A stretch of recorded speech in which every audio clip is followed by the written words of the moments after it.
The topic is the Metropolitan Council, an update, and we're talking to Councilman Walter Hunt from District 3 of the Metropolitan Davidson County Council. And of course, Walter Hunt, Councilman Hunt, let's see if we can pick up where we left off the last time, because I think you gave us an excellent overview of some of your experiences, and now we find that you represent District 3 in the Metropolitan Council. Tell us how that all happened, and let's talk about the council itself. Well, you know, after having so much experience and talking to so many people, there was an opportunity for me to run in the 3rd District, which is the most northern part of Davidson County.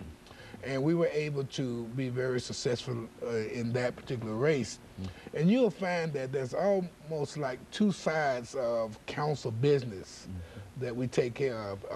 One's in the community, and the other one's in the council itself.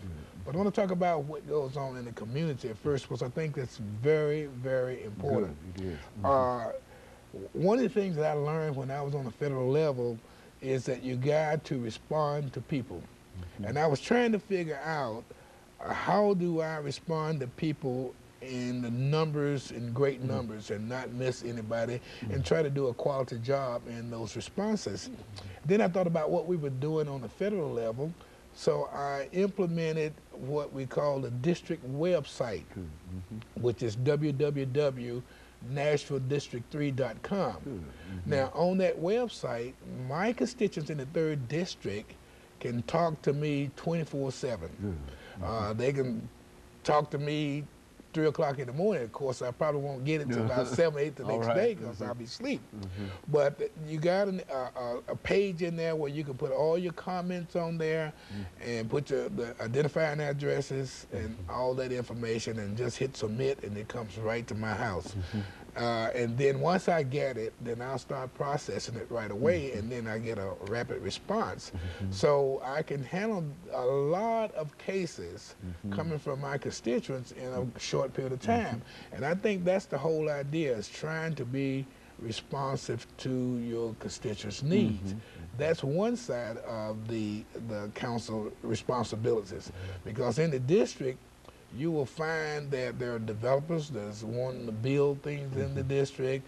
You'll find codes coming in and enforcing the cleanliness. There's all kinds of things going on in the district all the time. And so those are direct needs that the people see that needs to be solved. So you got to really take that special. Now, when you get on into the council, other than the people who watch Channel 3, a lot of people won't really know what's going on in the council until they read it in the newspaper, or somebody's talking about it, unless it's a controversial issue, like the English First bill we just had. We got another bill up there, and I'll talk about that a little later, the Western Hotel. We got the ballpark coming in, and of course we got the proposed convention center that's also coming in. And all those are really controversial type issues, because you're always going to have the pros and cons of those issues. Some people will like them, some will not like them. And then that's when it gets really, really serious. But that's all dealt with in the council. But we try to listen to what the people are saying about it, because usually when you have a very controversial issue, people will call you and email you, and they will allow you to understand how they're thinking. And that's a big factor. In this business, I learned that there's 2 types of groups out there on controversial issues.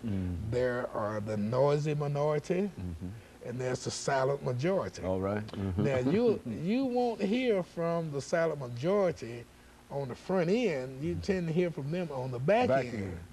But you're going to hear from that noisy minority right away.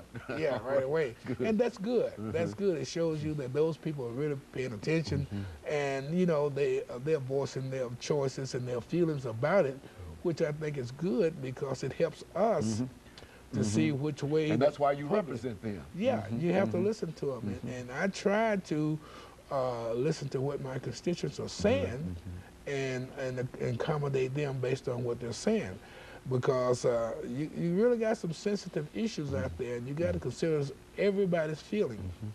Unfortunate, like any other competition, there's going to be winners and there's going to be losers. But it's nothing personal, so you just have to do what you think is right. And that point in time, I try to use my head and what the people are saying and try to make the correct call for the benefit and the betterment of the city. No one individual. Because we all have to live in this city, and I think that when we make those decisions, it should be the city and the quality of life and all of that should be taken into consideration. You know, one of the issues I think is very, very important, and I think you've already mentioned it, and I think in a real sense by speaking to this issue, you can also bring in some reference to the hotel and the convention and etc. That's the ballpark. You know, I think that we've become really a sports city in a real sense and etc. Now, what's the council's attitude in reference to the ballpark, and what do you see that might be done in reference to that? Okay, I can tell you the council's attitude as well as mine. We don't mind. I think those kind of venues are good for the city, and we don't mind Nashville going after those kinds of venues. But if they have to go after them without the expense of the constituents, I really have a problem building big venues with taxes from the citizens, and you have a large percentage of the citizens that's never going to see the inside of them.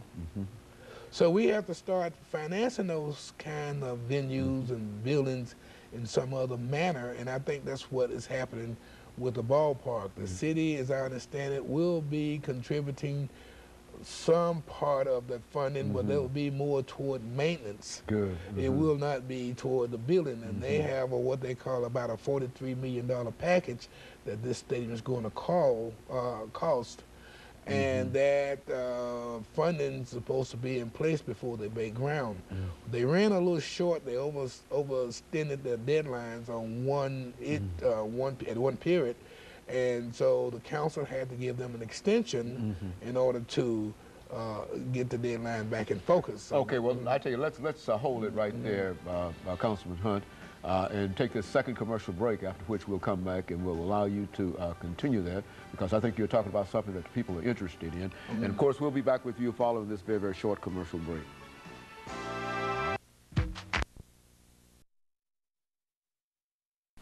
We're talking to